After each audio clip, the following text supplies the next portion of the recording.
I've been away, it hadn't changed that much to say. Man, I still think those cats are crazy. They were asking if you were around, where you were, the way you could be found. I told them you were living downtown, driving all the old men crazy. The boys are back in town. The boys are back in town. I said the boys are back in town. The boys are back in town. The boys are back in town. The boys are back in town. The boys are back. The boys are back in town.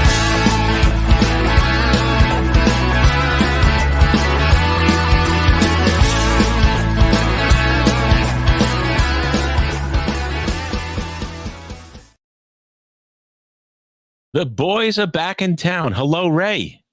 Good evening, Mike. How are you? Happy Literally, Thursday. boys are back in town. You just got in a little while ago. Just made it. I wasn't driving too fast, but I was doing the best I could to make sure that we're going to get into that later. We're going to get into your drive later. But we have a great show for you tonight, everybody, and thanks for tuning in a little bit early. Our first guest, a great guy, Ray. You're gonna love. You're going to love Dr. Darrin Porcher.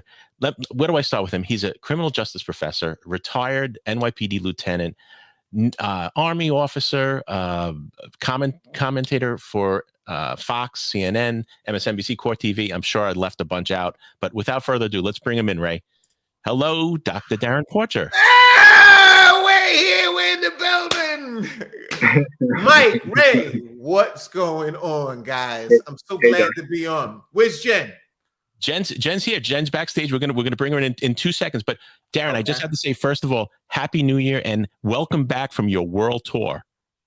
Okay, well, thank you. It was the reason why I came back because I was coming on the show. So had it not been for To The Point, I wouldn't have been on. And then you guys, I love the way you open up the show. Blues Brothers music.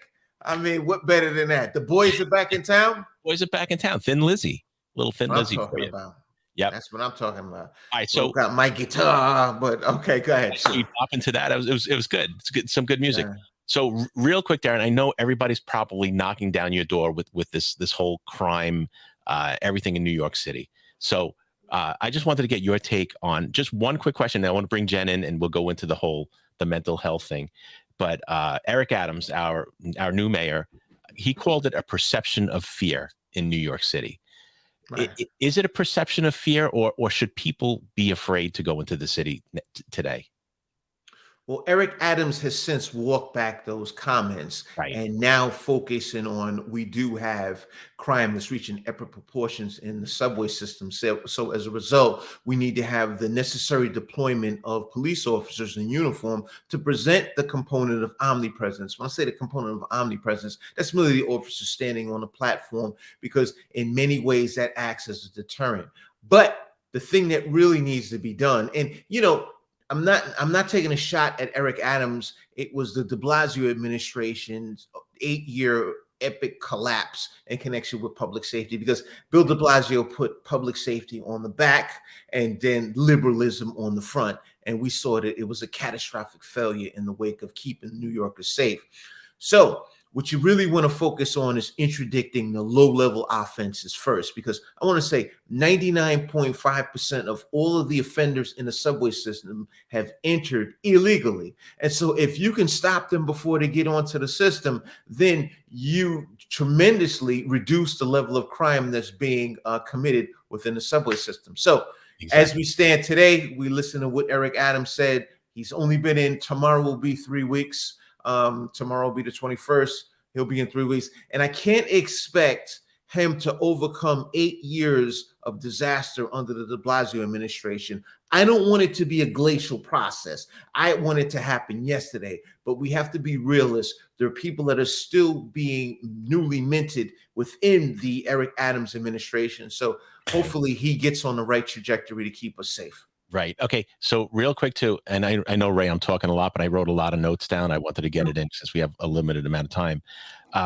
Curtis Lewa posted a video of the Guardian Angels on a train. I don't know if you got to see that at all.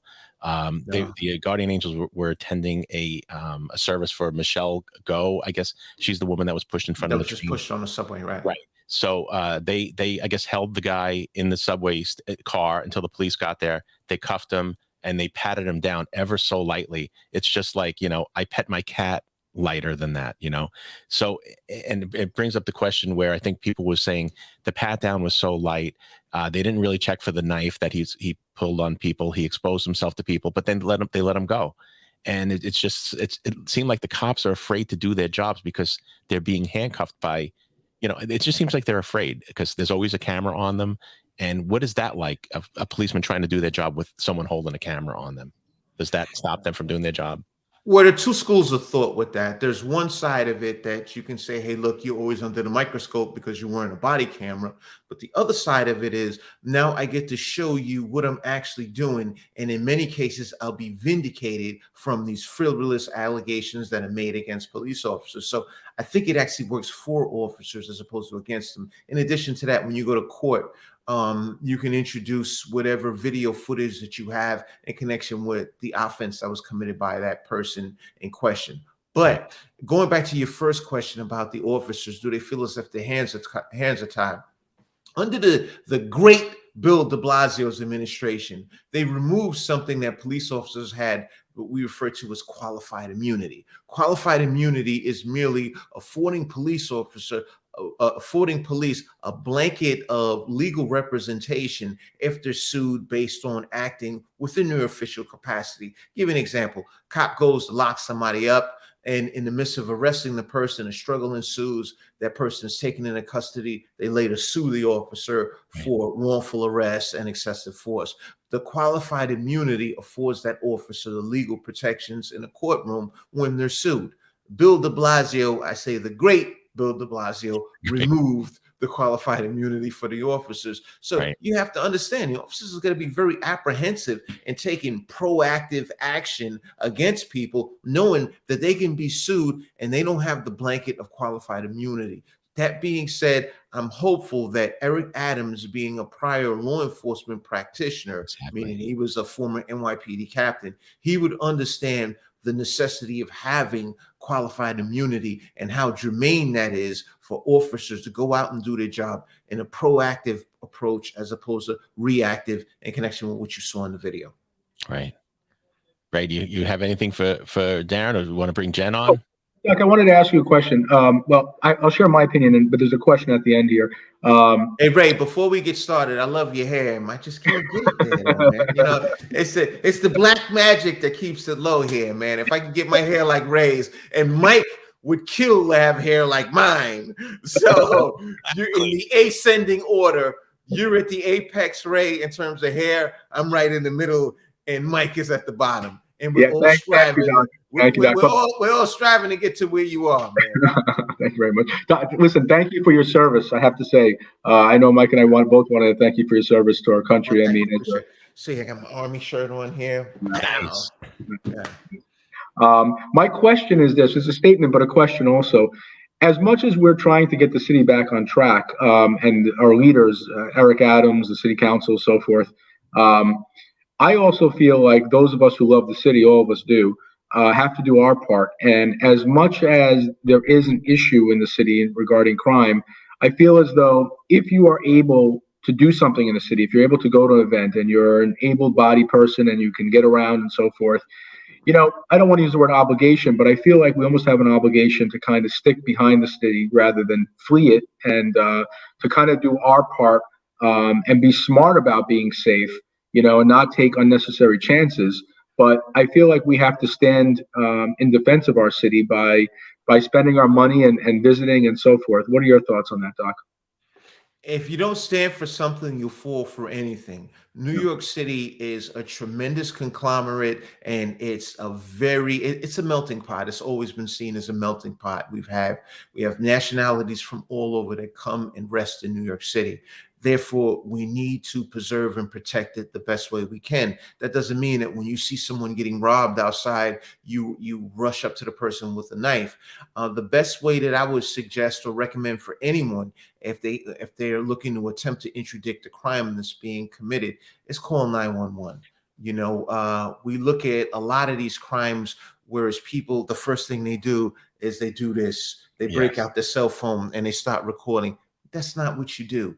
If you call 911. Now, if after you dialed 911, you elected to video or take a picture of it for the purpose of affording police this information to assist them in capturing the individual, by all means, I got that. But you call 911 first. This is not something that you do to put online to say, wow, things are crazy here. We're better than that. We're bigger than that. And as a society, it's a collaborative approach in maintaining public safety. New York City at 36,000 uniformed cops, but you have a population of 8.5 million people. 36,000 cops pales in comparison to the assistance that you can get from 8.5 million people. We're in this thing together. It's a collaborative process. So when you do see something, if you feel that this is something that you can self-correct, and I give you an example. Let's say someone has a dog in front of your house and the dog defecates in front of your house, and that person, the owner or the handler of that dog, fails to remove, the number 2 that was left on the ground. Something like that. It's okay if you say, hey, buddy, could you do me a favor? I got kids that live here. If you can be ever so kind and you can remove it, I would genuinely appreciate it. Fine. But when you see someone committing a felony, a robbery, a rape, or a homicide, you got to use the tools of 911. And I'm going to tell you, I'm a retired lieutenant with the NYPD. I carry a gun every day. If I see something happening in the street, it's highly unlikely that I would intercede. If I see a violent felony occurring in the street, it's highly unlikely that I would intercede because, for one, I don't know if the responding officers would be able to comprehend that I'm not part of the situation. The second part is I'm just not equipped. I don't carry handcuffs. I don't have a backup team that could assist me. So that's me as a retired lieutenant speaking. Now, let's take the average Joe public or Joe citizen. They walk into a situation, you don't know what you're approaching. You get cops that get shot, and these are uniformed cops. So you as a civilian, you can't guarantee your safety. So I think the best course of action is bring in the professionals and have them handle it. But if it's a low-level offense, such as someone littering or, a dog that wasn't cleaned up by the owner, then I think something like that, you can make mention in a casual way. Not, hey, if you don't get this stuff cleaned up, I'm going to come over here and beat you with a baseball bat. That doesn't work. Right. That makes sense. Makes a lot of sense. You think of the word vigilante comes to mind, but it's just that if I was next to someone on the train, Darrin, and I saw that she was being abused or whatever, I don't know if I'd be able to contain myself rather than put my hands on the guy, and then I'm gonna get in some kind of trouble for doing that. So I'm surprised that doesn't happen more often. That the people, instead of getting their cameras out, grab the guy off the person and do it. So I don't know. That's a tough one for me. Mike, but you bring up a very valid point. If you're in a situation where you're comfortable taking action, by all means do it. If you're in a situation where, let's say hypothetically, as you just mentioned, you're on a subway and you see a woman is being sexually assaulted, and you have the ability to commingle the other passengers on the train and say, hey, look, you know what, we need to do something about this. I'm all for it.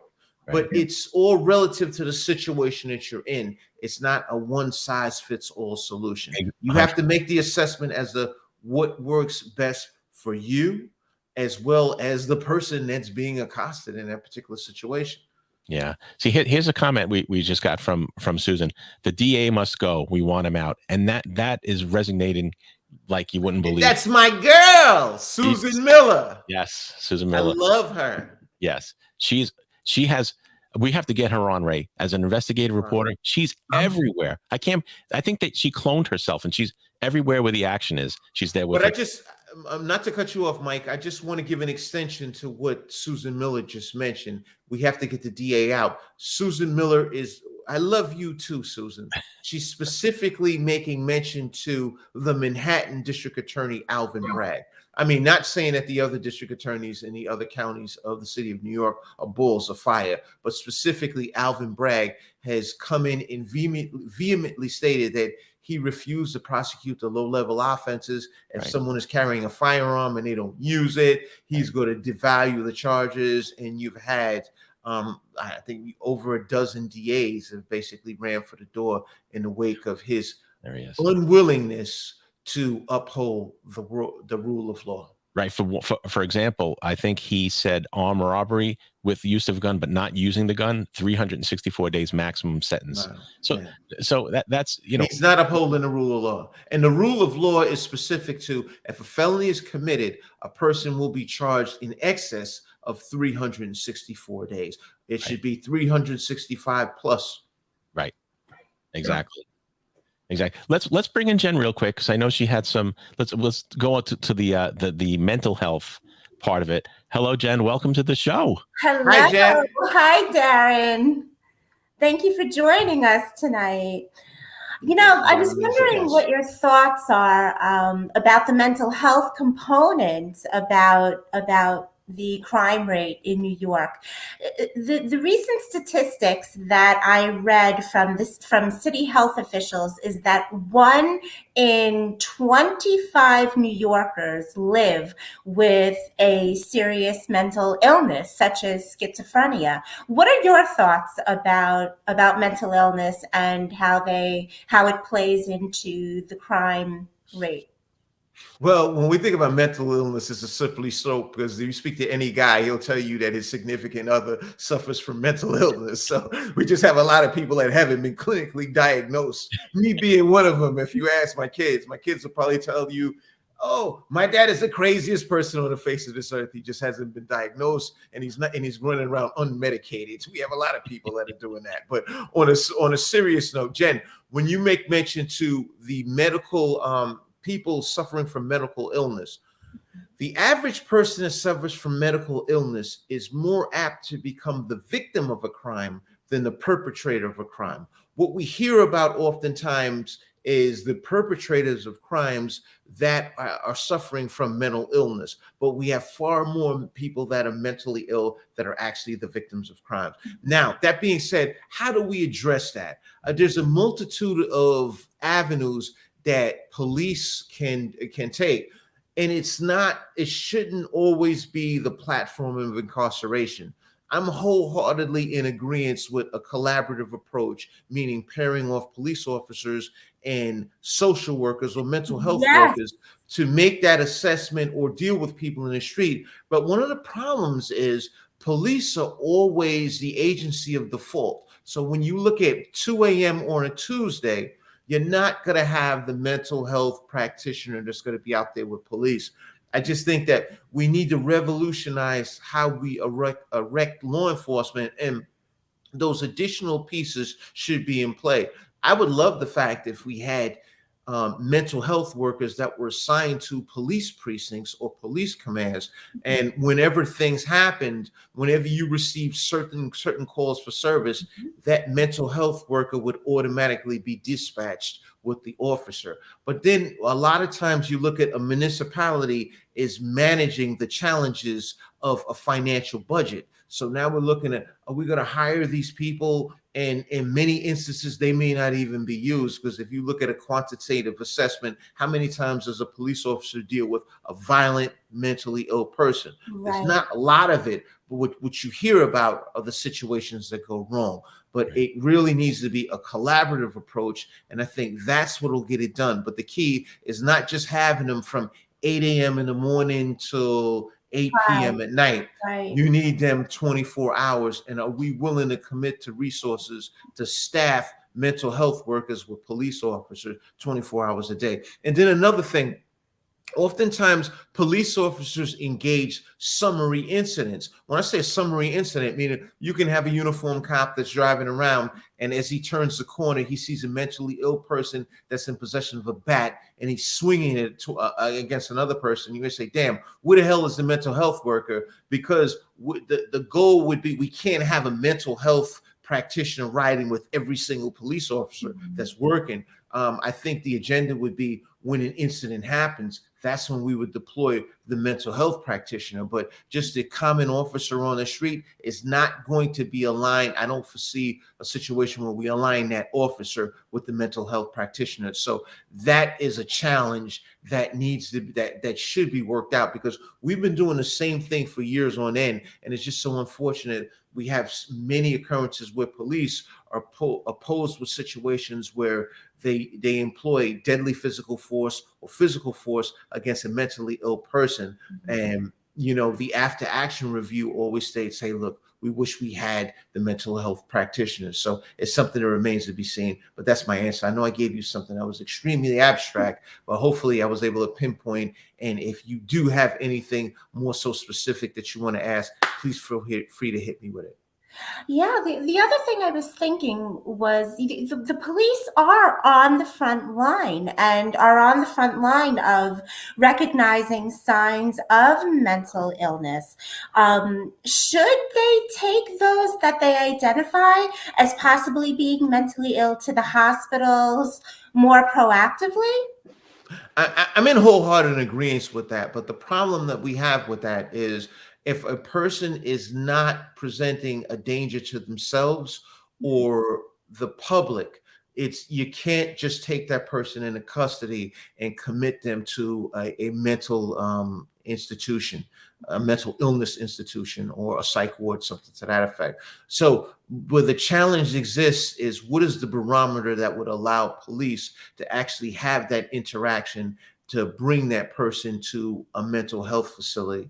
And that's where we'll need the social workers that can work in tandem with police to make these assessments on the street. But with the problem that I see is, far too long we've been doing nothing as opposed to something. So when you offer no services to this mental health population, the problem exacerbates. You have to introduce the services. Under the de Blasio administration, we had something we refer to as Thrive NYC. Mayor de Blasio's wife was at the apex, or at the forefront of Thrive NYC. There was $900 million that was earmarked for Thrive NYC. However, that $900 million is with Jimmy Hoffa. Nobody knows where it is. And there has been no credible investigation as to where this $900 million went. And this $900 million was specifically focused towards the homeless population, but nothing happened. Exactly. And Darrin, we did a show a few weeks ago where we had actually, unfortunately, a homeless gentleman on, and he was talking about the shelters that they put them in, and the people that don't have mental illness are afraid to go to these shelters. So that's why everybody's on the street, because they're getting beat up. They're getting, it's a terrible situation that they have, being forced into these places with people with real mental illness. And it was just an incredible show. I learned a lot with that. Do you remember that, Ray, when we had that was exactly right. That we sometimes group homeless people into one category as being homeless, but there's different divisions within that group, and some are mentally ill, some are recovering addicts, some are not, and there's some differences there that we may not be aware of, and that's what keeps some people who are homeless away from shelters. It's exactly right. Yeah, we have a question from one of our viewers, Darrin. During the training at the academy, do they have a course for mental illness? If so, how many hours are in the course, and how many hours do they have being aggressive or taking charge of the situation? Is that something that's taught in the academy? I was an instructor in the NYPD's police academy for a number of years when I was a sergeant. And we did have a component where we addressed mental illness and how to make the assessment in connection with mental ill, with people that are mentally ill. And Ray brought up a very valid point. There are different components of mental illness. You can have a person that they did too much drugs. You can have another person that's suffering from paranoid schizophrenia. You can have another person that's suffering from another medical condition, and unfortunately group everyone together as mentally ill. You cannot use the same antidote for all persons that are mentally ill. Therefore, that's why I believe the necessity of someone that is a social worker or a mental health practitioner. This should be their bag. I can't give you a specific number of hours that officers are trained in dealing with people with mental illness, but the natural order is this. If a cop on the street engages a person that's suffering from mental illness, and this person is either a threat to themselves or a threat to a third party, or this is an arrest-related situation, there are two things that officer is supposed to do. The first thing is something referred to as an isolation and containment strategy. Take a couple of steps back. The second thing is call a supervisor. The supervisor's responsibility is to reach out to emergency service. Emergency service has an assemblance of resources, tools within their arsenal that they can use to take a person mentally ill into custody or to a mental health facility so they can receive treatment. But it goes back to, there is, I want to say, a deciduous level of training for police officers, but you really gotta have that mental health practitioner, because a police academy is 6 months, and in the 6 months you go through a conglomeration of different blocks of instruction. How to shoot a gun, how to use force against someone, an understanding of the law. So that mental health piece is, I don't want to say it's marginalized, but it's not a tremendous piece. Granted, they do role plays and things to that effect, but when you have a mental health practitioner, this is someone that goes through years of training, and they're going to have a far better understanding in how to assess, interdict, and effectively deal with that situation than a police officer. Yeah. So Darrin, when they use the term, and I know a lot of people hate the term, retrain the police, is that something that introducing mental health help to police officers, is that legit? Is that a legit way to say to retrain the officers in that, with that model of, okay, this person's mentally ill, we have to do this? Can that be an ongoing a teaching class for the police officers? Professional development for in connection with mental illness should be an ongoing revolution in training. It's not just, okay, we trained you today and that's the end of it. We're always finding new groundbreaking techniques in how the mentally ill should be dealt with. One of the things we think of is a common term for it is a tactical pause. Try to slow down the incident. Right. There are three key pieces with this, but without going into this, because I can do this for like a long time. But the big thing with that is it should be an ongoing revolution in training. It's not just today. It's something that we continuously do, because we're seeing changes through the lens of how we can better prepare ourselves in applying the appropriate techniques to the mentally ill when we take them into custody. So back to your point, Michael, it's not a derogatory thing. It's not negative. It's something that has to be done. Okay. That's I think that's pretty much all my questions, Darrin. And I didn't want to have to keep you if you had things to do. I know you were running tight. You're welcome to stay as long as you want, of course. Unfortunately, I have to exit this elaborate room, and it was just speaking to Jennifer, speaking to Ray, as well as yourself, Michael. I think that we have some really good points that you guys are putting across, and I mean, I can do this for 10 hours with you, because this is a discourse that is fruitful. However, it's 8 p.m. and I don't want to lose my life in this house. Because, you know what I mean? I don't want to be the next homicide in the city of New York, right? For neglecting family matters. That, I don't know how we're going to get it. I did Fox earlier, but I'm sorry, Dad. Yeah, I don't know how we're going to but we're going to get you some T-shirts for you and your kids and everybody. We'll send them out to you. And you have underwear with that same print on there? Okay, to the point. I'm only teasing you. The only thing with the thongs, it's a little smaller font. So. Well, come on, I wear rainbow Speedo as I run around the house. Nice. So, please. Then I'd really get thrown out the window. But in any event, Mike, Ray. Yeah, check out Darrin. He does a show with Joe, Blue Lives Matter. I catch it every time I see it. It's Crossing the Line. Crossing the Line. Every Friday at 7 p.m. Go to Blue Lives Matter NYC, and you can always follow the link. And we have this week, I think we have Vicky Palladino, City Councilwoman. She's going to be on next week. We're going to have the Vice President of the FOP out of Texas, Joe Grimaldi. He's going to be on with us next week. Oftentimes I put on a lot of stuff that what I do with Fox, CNN. That stuff comes up. So please tune in. But ladies and gentlemen, it was an honor, and I look forward to committing to another session on To the Point with Mike and Ray, along with Jen, and we can establish a more broader question-based question and answer session. Yes, and you have an open invitation, Darrin. An open invitation. All right, well, cool. Is there any food? All right, sounds good. All right, guys, take it easy. Right? Thank you. All right, cool. All right, thank you. Bye, Bye-bye. Darrin. All right, bye. So long. Yeah, so there was a lot of questions there. I got to ask, and I'm surprised I got most of them in. What do you think? He's a very accomplished person, very accomplished individual. Grateful to have him on the show, and brings a very unique perspective. Yeah, I mean, look, it's hard to defend the new Manhattan DA. What is that? It's just some gum. Oh, stop.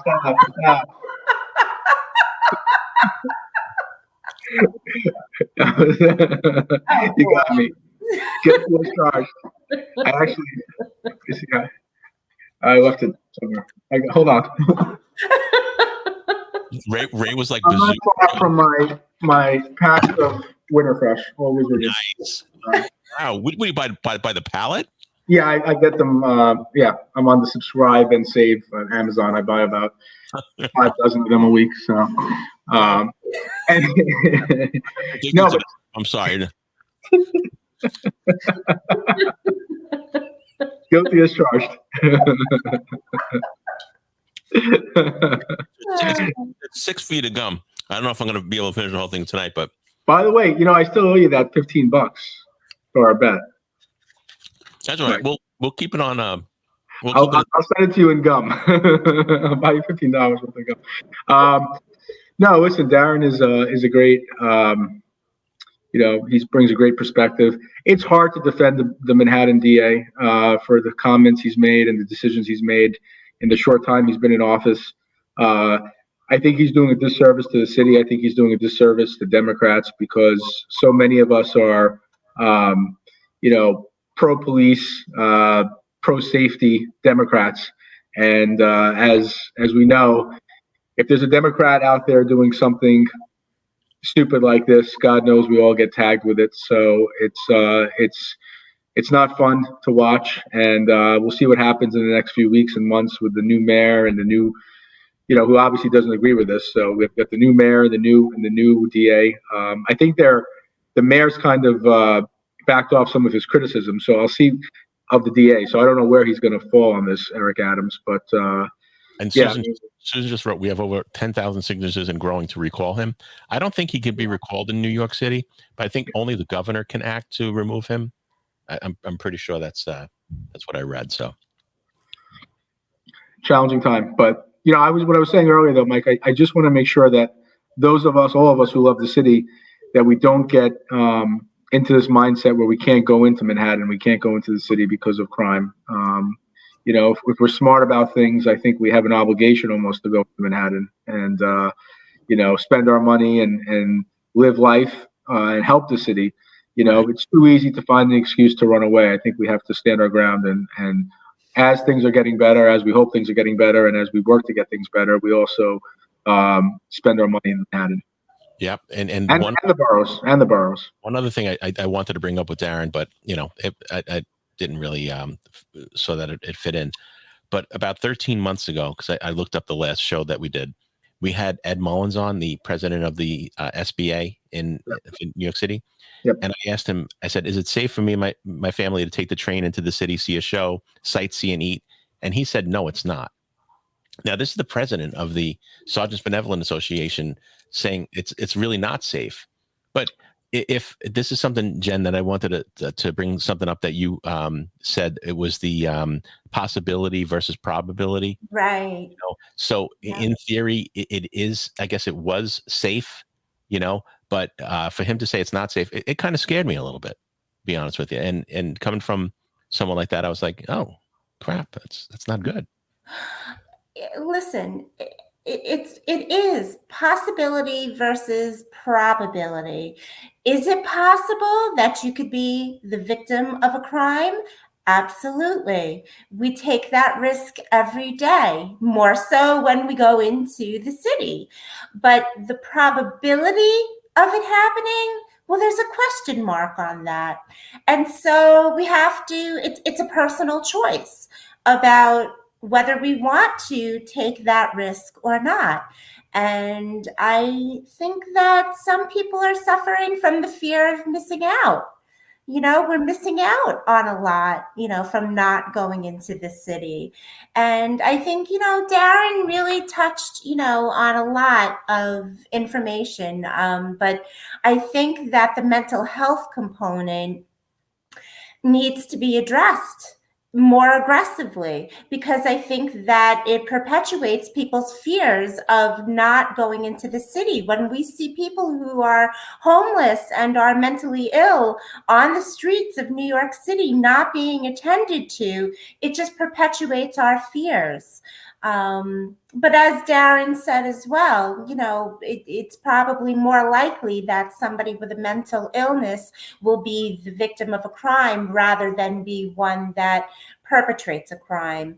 So, Jen, let me ask you though. When Darrin said that, I was gonna ask, but I kind of have an idea. But how would someone that's mentally ill be more prone to be a victim than like say a perpetrator? What would people take advantage of the mentally ill? Is that how? Yeah, take advantage of them. They're more susceptible to being the victim of a crime.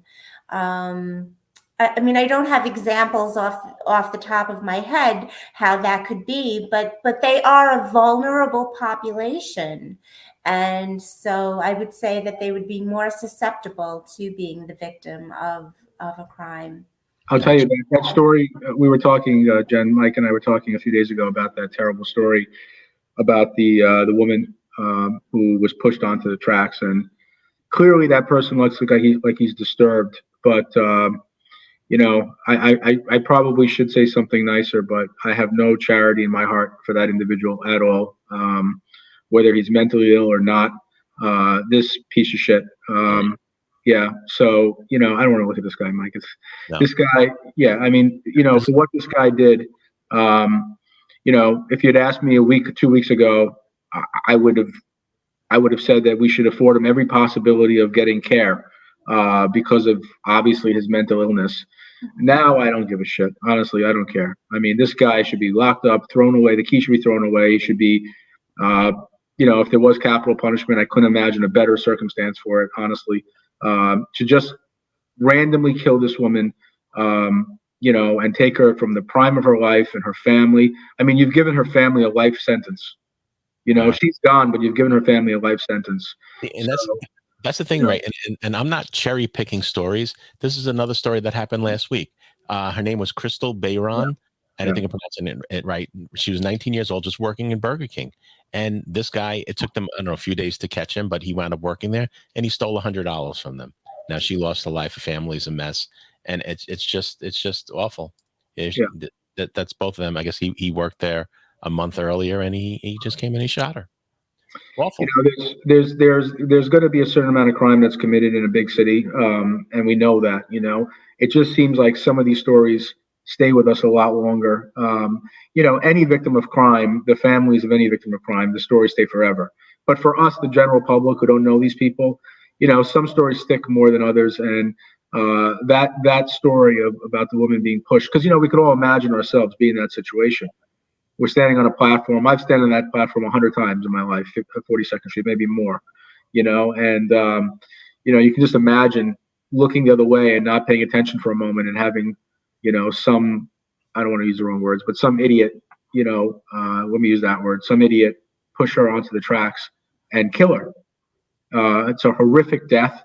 And her family is left with that memory. And I have no charity. from my heart. And out of L.A., I can speak. L.A. Her name was Brianna Kupner. She was another one that she just came out of a store. She texted her friends. She felt that she was in danger, and this guy just came up and he stabbed her and he killed her. And there's so many of these stories. I don't know if the media is just, putting them out more, or if it's happening more, but it's just terrible.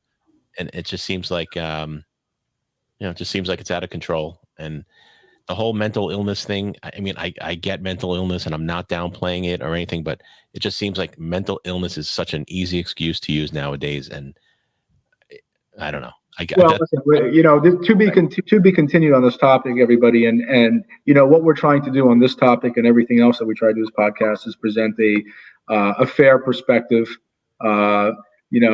from the Republican side, the Democratic side, independent side, whatever we all are, just talking through these stories and seeing what happens over time. I certainly hope the new mayor gets his act together. I don't think it was a great couple of weeks for him. I mean, somebody should write a little book, like, not that I know, I've never won elected office in my life, but I would imagine like somebody should just write a book that says, if you happen to win an election, do not put your brother in office. Do not appoint your brother as the deputy commissioner of police or whatever it is. Like, that's probably, this isn't some small town in the middle of Kansas. You're in New York City. You've got, 1 million news outlets. I mean, it's not like it wasn't going to go unnoticed. It's probably not a smart idea, Right. I mean, it's kind of like, how stupid can you be? But maybe it was just, a little oversight or something like that. And maybe better things are to come. Certainly hope so, and on a lot of issues, Eric Adams campaigned, I think, the right way. And he said a lot of things that, were right down the middle. So let's see how he governs. But not a great start, I would say. No, well, I still, I still have hope for him, right? I think. Yeah, me too. I really do. Like Darrin said, he is a retired NYPD captain, so I would think he would want to, stand behind his guys, his group, and make sure they do the right thing.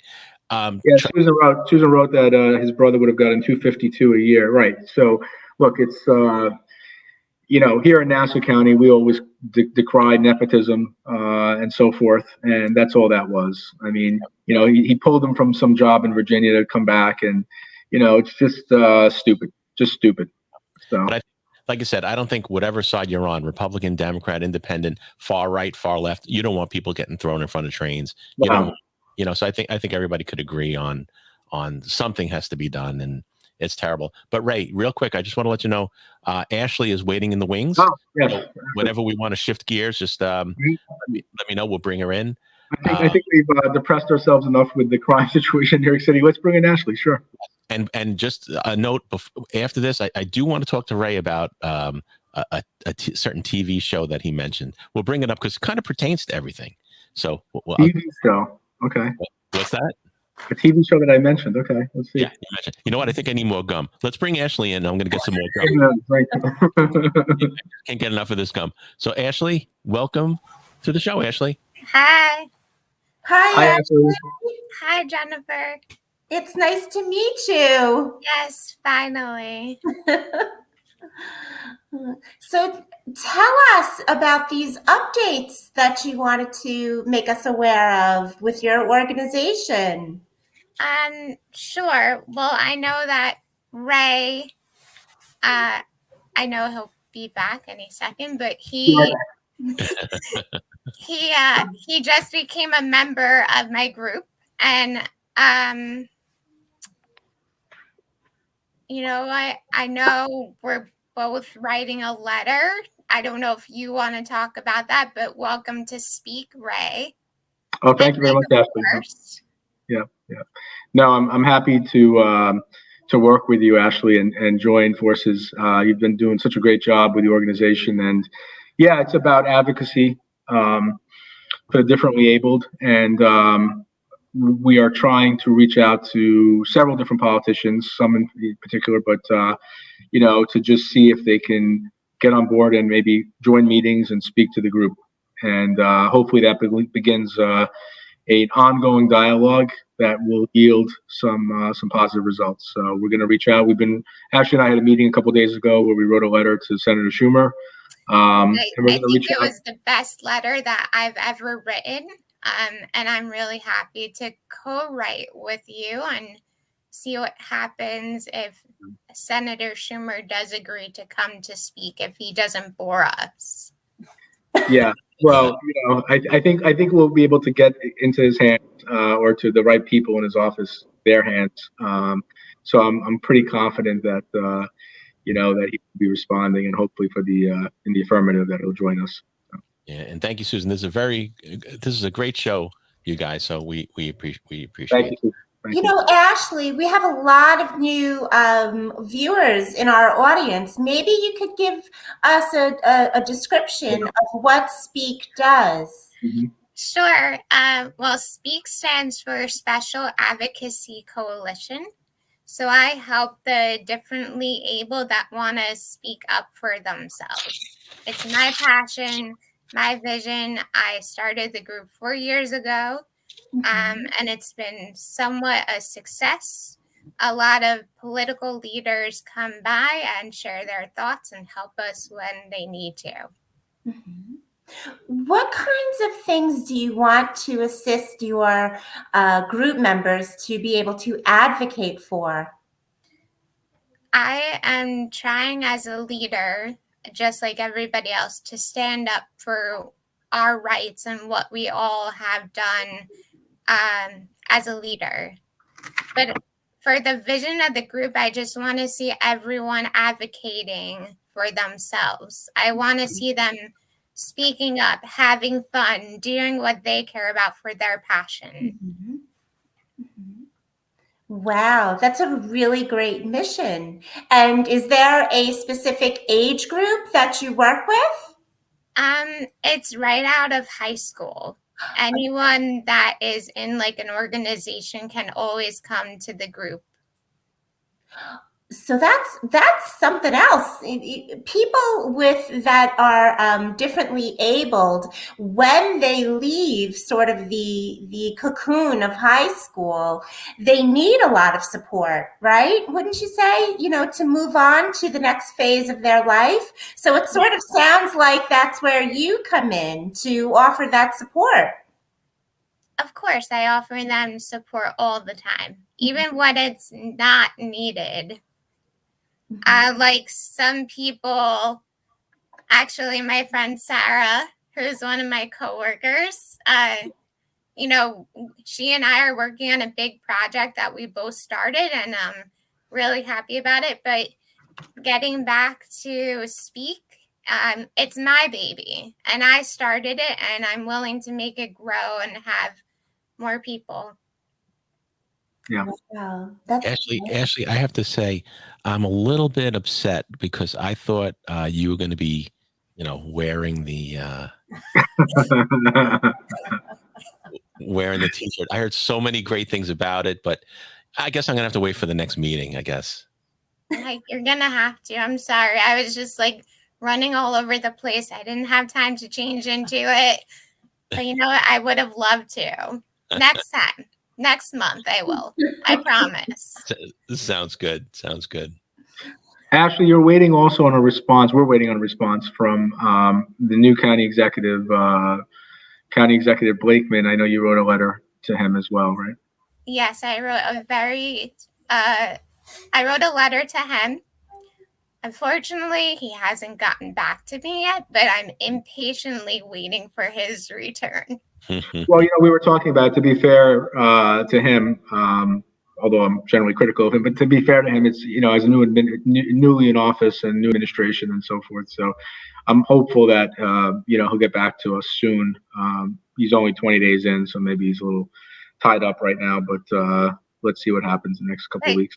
Honestly, here's my take on him. He doesn't know anything about the differently abled world, so I got to open up the door somewhere. Yep. And I promise, once I get a response back, I'm going to share it. Great. Yeah. Was your letter to him an introduction about what it is you do?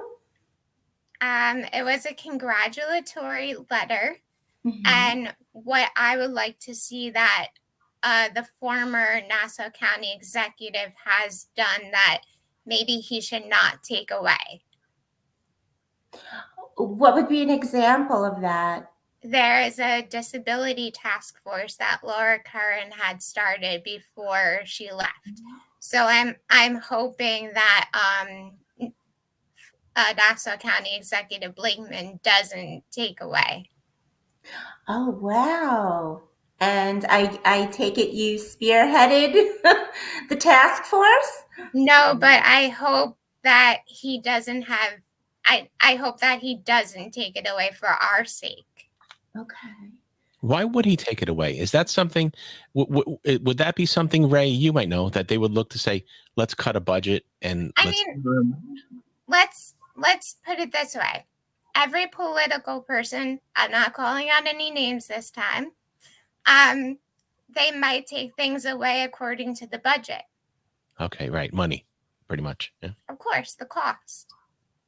You know, we're in a unique situation right now with federal money coming down to the counties and the towns and so forth. So I'm hoping that money won't be an issue as it usually is. But also, on a positive note, depending upon your political perspective, but County Executive Blakeman has decided to keep a lot of the previous administration's political appointees in place for whatever reasons.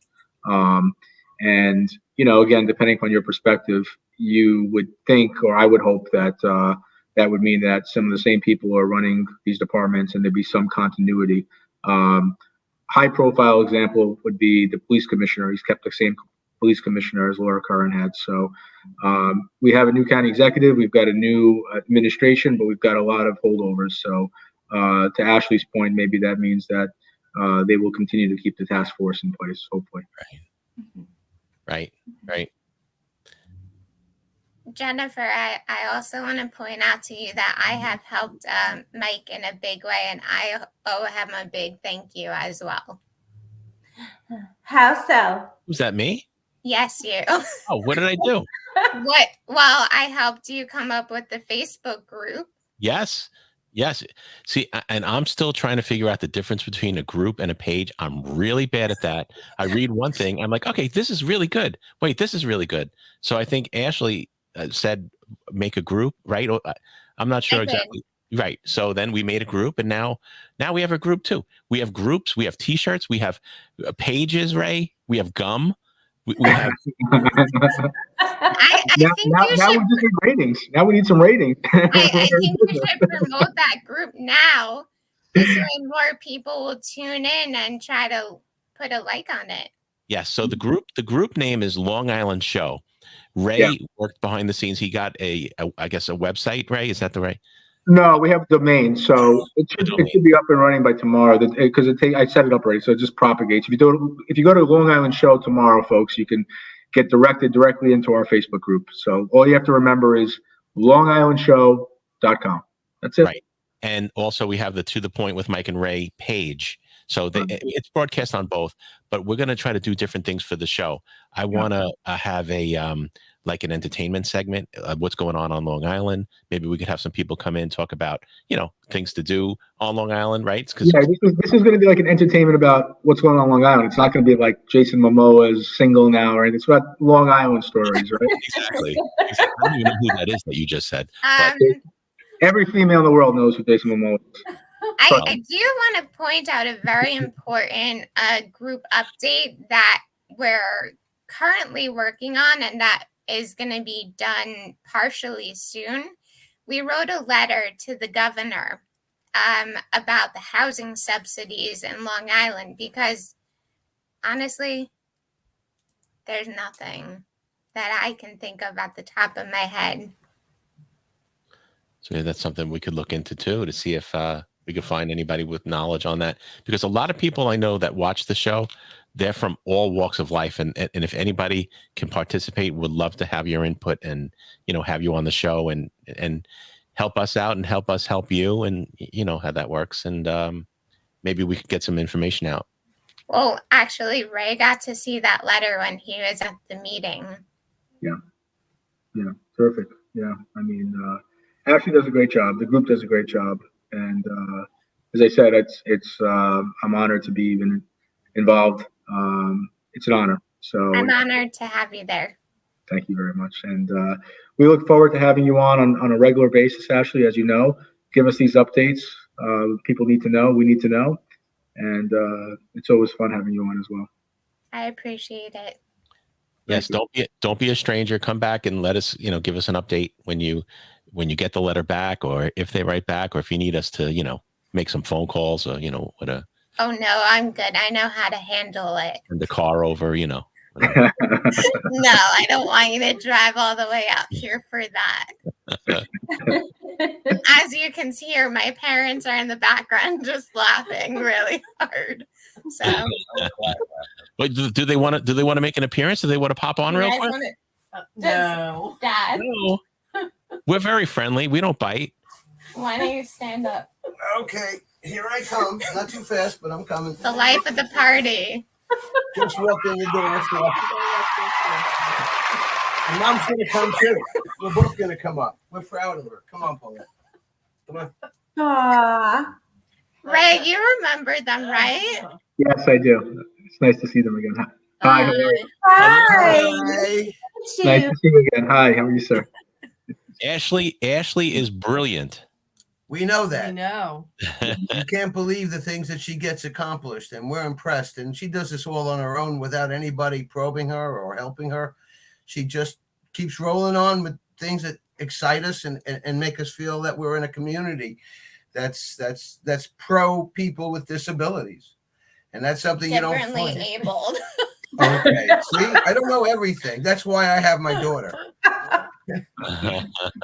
No, and we did talk about that on one of the shows, that people still use the other words that that word that must not be discussed. Got it. Exactly, but because they were trained to use that for 20, 30, 40, 50 years, whatever it is, and it's a hard thing to overcome, and sometimes it slips out. But I don't think anyone, I can't speak for everybody, I don't think they mean it in a derogatory way. They're just not hip with the new lingo. Let me tell you this. I've actually heard that word being said to me while I was at one of my jobs one day. And I'm like, that isn't right, like, to the person. And he's like, oh, I'm sorry for saying that.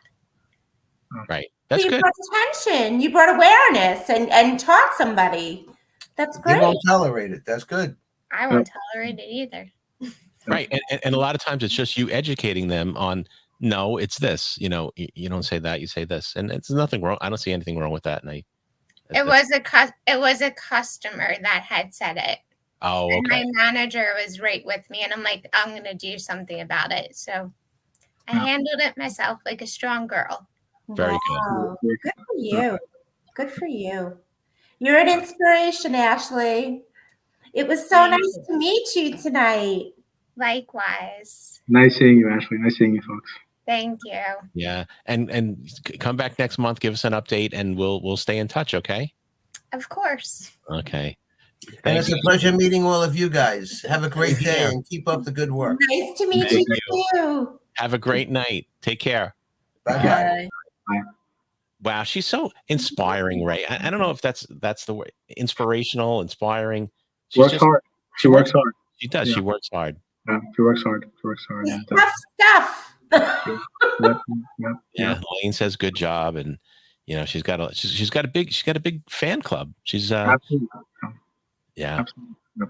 So Ray, the switching gears again, Jen, you might be able to weigh in on this real quick.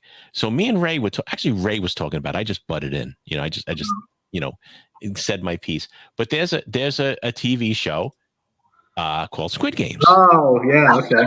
Right now, there's a lot. Did you see that by any chance, Jen? Did you watch? I did not. Okay. At first, I didn't want to watch it because it was violent. It wasn't sending the right message. It wasn't. But I got hooked. I watched the first episode and I got hooked. And and I think, Ray, I used a really impressive word. I impressed myself with the word. I think I said a microcosm. That's the correct word. I used the wrong word. You used the correct word. Microcosm is the right word. It's a microcosm. right, of what's going on in the world today, between people at work, between people, friends. It could be anything. It's not as violent as that, because I don't want to be a spoiler of it, Jennifer, just in case you want to watch it. But if you don't win the game, you get, it's very violent. Yeah, pretty much. So it's a real cutthroat game where they play childish games, and they compete. They undercut each other just to be the one winner, where you win all that money. Well, you saw my comment about this, Mike, and people are free to interpret it as they see fit. But when I watched it, I thought, wow, this is just like, I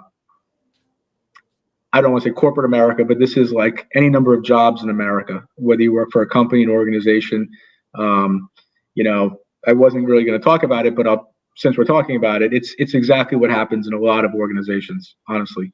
Where people are pitted against each other, and no, they generally don't get killed, but people's lives are on the line. So when you have an idiot boss wanting to play games and setting up people to play games with each other, and when somebody loses their job as a result of those games, to me, that's a Squid Game type scenario, honestly. So, I don't know. I'm pretty adamant that type. I watched it. I said, it's like work. It's exactly, not every company. There are some good organizations out there, and not any companies that I directly know of or don't know of. I don't know, maybe. Not to the extent of what they do there. But it is good advice, Ray. If you're going to be in Squid Games, here's my little tip. Okay, come back. Be a square. Don't be a triangle or the circles. The circles have to clean up the bodies. The squares are pretty much the bosses, right? The triangles are like in between, but the squares are the squares are the. The real key is not getting philosophical, but the real key is, if you remember watching the show, these people were not forced to enter into the game. Exactly. They weren't forced. No. So they were free, and they were in a relatively bad situation, but everything is relative. That's the other thing about takeaway from the show. Everything is relative. Right. So before they started the game, they thought they were destitute, they didn't have any money, and they thought they were on life's out, on the outs. And then many of those people who got into the game would just kill to go back to where they were. Right. So my take on it was, you have to identify when people are playing games or trying to play a game or about to play a game, and your power is in the very beginning, when you can go tell them in the beginning to go to hell. Right. But not only that, if you, and I don't want to spoil it for anyone that hasn't seen it, but not that it's a spoiler, but they did have the option of going home, and they did. But a lot of them came back. Yeah. And listen, we go back to work sometimes. We go back to work the next day. We take a beating the next day, and we do it all over again because we need the paycheck. We need the money. Can't you guys just watch the Golden Girls? Betty White. I guess I watched the Golden Girls. That's Estelle Getty and B. Arthur, right? They were the Golden Girls. And Rue McClanahan and Betty White. Yeah. I did watch that, I guess, but it's 2022 now. We have to watch new shows. So for Betty White, can you imagine a life better lived than Betty White's life? I mean, she's just universally liked. Can't find anybody who's had anything bad to say about her. I mean, what a legacy, and too bad. But what a blessing, and what a great life. And Mike, listen, and Jen, before I want to mention this, please, because otherwise I'm going to forget, and I hate to do that. We mentioned a couple of weeks ago in Hicksville that they're going to be doing a meeting on February 7th. I wanted to mention it again tonight. In fact, let me just pull up that little thing I had. It's February 7th, and people ought to go to Lorraine's page, which is Save Our Hicksville, or Kevin's page, which is Town of Oyster Bay News, to get further details. I know it's 7 p.m., and I think they're saying that you ought to get there by 6:30 on February 7th. So we did a special show on Hicksville a few weeks ago. Anybody who's got any kind of interest in Hicksville, people who ran for office, people who are going to run for office, you really need to be there, okay? And it's open to everybody, and there's probably going to be some disagreement amongst people there because it's a meeting that's open to everybody. But that's what you want. You want to have conversation. So again, great job by Lorraine, great job by Kevin to organize it. And it's on February 7th at 7 p.m. is officially, but I think 6:30 p.m. is what they're saying you should be there at. I'll post this link on Kevin's page. I know he's having problems right now with his page. So once he gets that straightened out, we'll post it to him, because that still seems to be, I don't know, down, or I'm not sure what the word is, but suspended or whatever it is. But we got to reserve, we got to just set a little reminder to do these community announcements to follow up some of the things that we've spoken about. But I know that we wrote this one down. February 7th is for that meeting in Hicksville. So we could do that, Ray, right after my gum segment, if you want. you picked the one day. I have my gum ready to go, so I'm going to make sure I have it. Every show I'm going to be singing chewing gum. I know last week you caught me on camera putting gum in my mouth, right? Wads of gum, I guess it would be. But yeah. I'm guilty as charged. I think it was a great show. Anything else that we can add? Or thanks again to Dr. Darrin Porcher. It's always good talking to him. He's a breath of fresh air. He really is. He's bright. I told him he should have ran for mayor.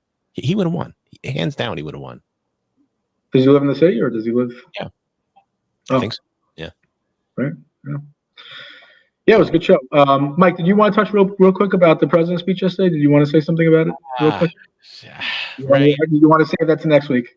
We could save it to next week, but just real quick, I was just very upset with the whole Ukraine, how he's overperforming. But you know what? It's just all words. At the end of the day, Look, we've spoke about it offline, but nobody thinks that this president is a great communicator. Nobody.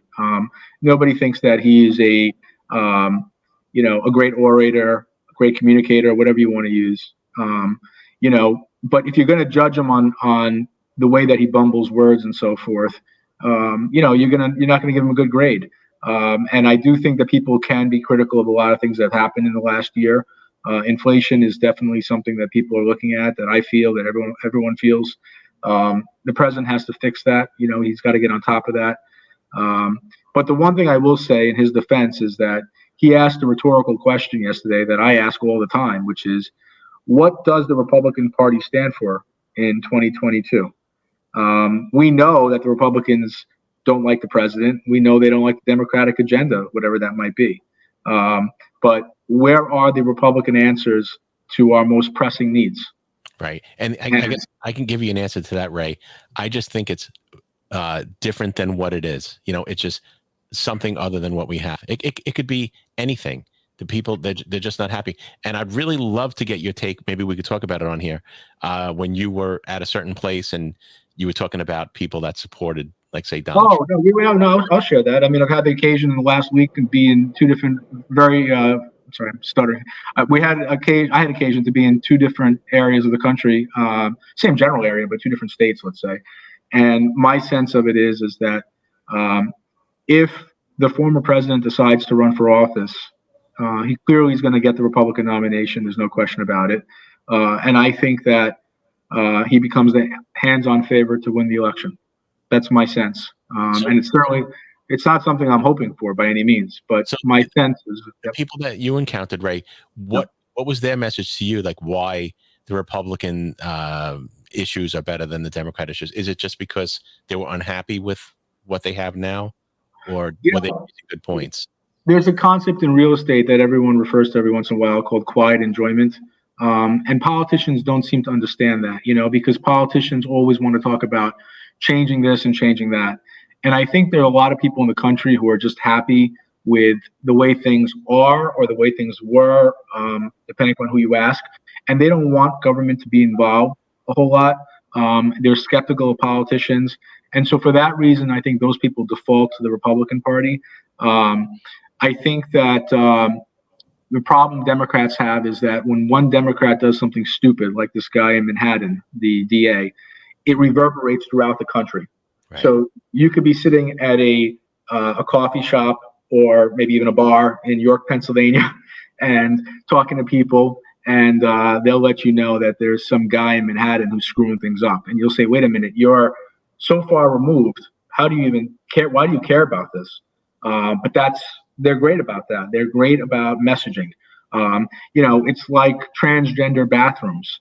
the whole controversy, or Olympic athletes who were female who became male, male became female, whatever it is. I mean, is this really an issue that affects our day-to-day lives?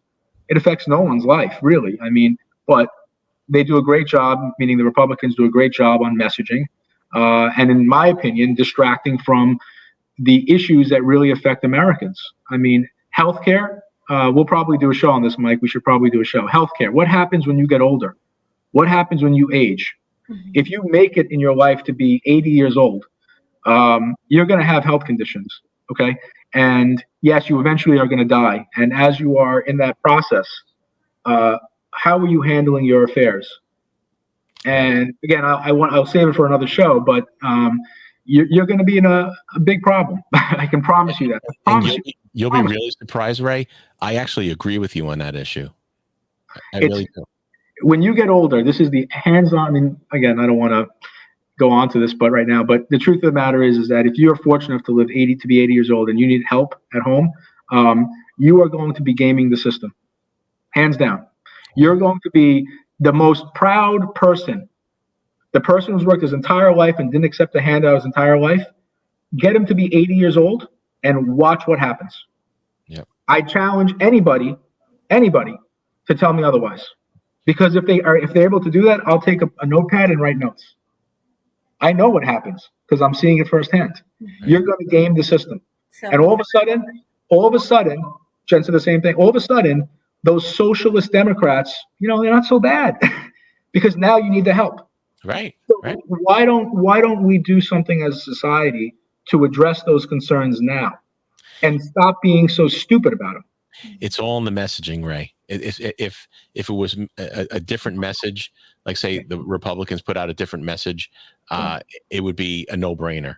That's a tough one, and I agree with you on that. And I think we should head that way. I don't know how it can be implemented because there's so much money in insurance companies and and everything. You need two working parties. And people, I'm critical of the Democrats, as you know, Mike, as you know, Jen. I'm very, very critical of a lot of things. I don't think we should be changing the filibuster. I don't think we should change the rules. I think we should stick to the rules and actually win the game. But you need two working parties. And right now you've got a semi-working Democratic Party, a little bit dysfunctional on some level. But our Republican friends, I don't know, you've got a little bit of an issue there. I mean, what I say it, respectfully, but what do you guys stand for? What are you guys about? Unfortunately, Ray, it's the game right now they're playing is just sit and wait. Just sit and wait for him to crumble instead of helping out and making the country better. Same thing, when Trump was president, they went after him every day. They threw everything at him, both barrels, just to get him out rather than help the country. So not to interrupt you, Mike, but to answer your question from the outset, if Donald Trump decides to run for president, which I think he probably, I don't know, if he decides to run for president, the Democrats with these indictments that they're talking about in New York City, it's not going to go far. Okay, they're not going to go far. These real estate fraud type things, they don't resonate, and I'm not saying that he didn't do something illegal. He probably did, but it's not the type of thing. It's not a knockout punch. And ultimately, it's going to be messaged as it was a political thing, So they're not going to be able. If Democrats are counting on Trump being indicted as the way out, it's not going to happen. I think what they need to do is beat him on messaging, beat him on the issues, and again, getting into politics, you can't have Joe Biden be the person doing that. Come on, man. Yeah, listen, his role in history should be that of a transitionary person. Very important role. Served 4 years, will serve 4 years in a very important time in our country. But where's the next great Democratic voice? Where is it? I was up in Boston. I kept thinking about Kennedy everywhere I went. JFK. Where's our next Democratic leader who can speak to these issues? Ray, I have 2 words. That's funny. The Rock, baby. The Rock. The Rock. We need The Rock. Yeah. You've got a Rock thing. I don't know. We got to do a show on that, Mike. Look at the smile. Have you seen the smile all night? Look at the smile. It's the gum. Look how white my teeth are. Right. I think what we just did there qualified for the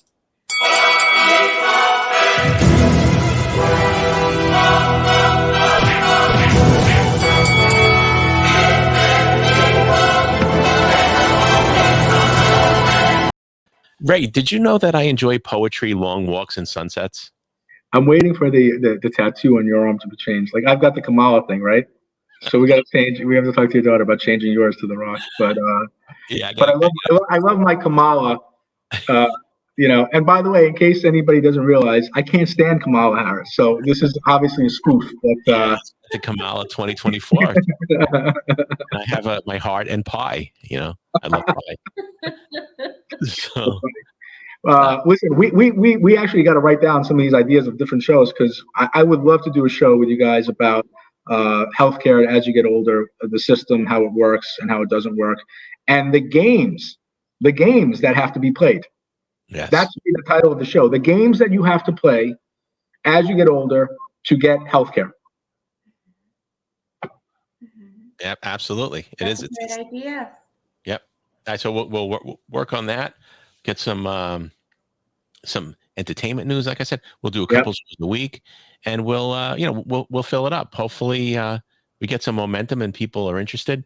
We're also looking for people. You know, what were we talking about, Ray? Like real estate people. If you want to, you know, if you want to advertise your listings with us, let us know. We'll do like a feature listing of the week type of thing. So, you know. We actually have people watch the show, so maybe you'll be able to sell a house or something like that through our show. So anything to help people on Long Island or wherever you are, you know. What did you think about Biden's statement last night that Kamala was absolutely going to be his running mate? Michael wrote that. I don't know. I think it's depressing, honestly. I think it's depressing. I think that the Democratic Party needs to give Joe Biden a big thank you for filling this role for 4 years, and I think that I think he needs to be a transitionary person to hand it off to somebody else, and I don't think that person should be Kamala Harris. I don't. Maybe The Rock. I don't know. Maybe The Rock. All these celebrities, though, very few actually do anything, right? Wasn't Matthew McConaughey going to run for governor in Texas for a minute? He was, and the other guy too, the other knucklehead from the Dallas Maverick. What's his name? Cuban? Mark Cuban. Yeah, he was going to run. He was going to, but you know, they probably have so many skeletons in their closets. And listen, I mean, that's the thing is that, you know, what do we expect from our politicians now? That they're perfect and you can't find them having said anything stupid in their past? Or I'm not defending those things, but I'm just saying that. What do I think Kamala thinks? I don't think she thinks. That's my answer. I don't know. I'm not very. If you keep me on long enough, Mike, I'm going to say something I'm going to regret about something. But I'm not a big fan of the vice president. I never was. I think that she got the job strictly because she checked the boxes, you know. So she was a woman, she was a minority, she was a double minority. Boom, boom, boom. And I think that's a terrible, terrible way to pick a person. I think you need to do it based on qualifications. I never would have even said that the vice president needed to be a female. I think it should have been left open. And you would hope that everyone's looked at equally. And there were plenty of other qualified females. Senator Klobuchar, I would have loved to have her as vice president. I think she would have done a great job. Even Senator Warren, who I don't always agree with, I think would have been a much better vice president. So. Yeah, I think she would have been a nightmare. But Smith Warren. Maybe. I mean, listen, this one. What is she doing? I don't know. Maybe she's quiet behind the scenes type of thing. But you're hearing these stories about a lot of issues with her staff and people leaving her staff and not really happy with her and stuff like that. So, right. I'm not a fan. Yeah, we have no one left our staff, so that's a good sign. So let's see, Prime Minister Trudeau. You die to see how first-term Canadian Prime Minister Trudeau picked this cabinet. Not really sure. I'm not sure how he picked this cabinet, to be honest. Yeah. But I love the Canadian national anthem, if that counts. I could sing it. I'm not going to, but I can. From hockey. It's just from hockey. Watching hockey. Of course. Right. But yeah, maybe next show we could do that. So I don't know. I think that was a show. What do you think? Anything else to add? Anything? Looking forward to next week. I think we're doing Tuesday and Thursday, everybody. So tune in on Tuesday. We'll probably put something up a little bit earlier so everyone can see. But Tuesday and Thursday of next week. Right. If you have any ideas, suggestions. Somebody asked, how do they get on the show? I saw a comment before, but I don't know where that is, you just send us a message. Send us a message, and you know, and we'll talk. We'll have our people get in touch with your people. It's not hard. I tell you that. I can promise you that right now. It's not a hard process. It's not rigorous. It's not a rigorous process. All right. So until next week, everybody, thanks again for watching, and please join our group, like our page, whatever you kids today do with the follow, like, whatever it is. Right. And we appreciate it because, it helps me buy more gum. That's great. Yeah. You get a case of gum. I mean, this is like, to give you some perspective, this is like, that's one hand. This is the other hand. So, anyone need winter fresh gum? Just let me know. You get a free shirt. No, you get it with every shirt that you buy. You get a free gum. Yes, and I have to get the shirts out because I promised so many shirts. But I'll work on that this week. That was a good plan. Yes. Good seeing you, Jen. Good night, everybody. Good night, everybody. We'll see you next week. Okay. Hold on.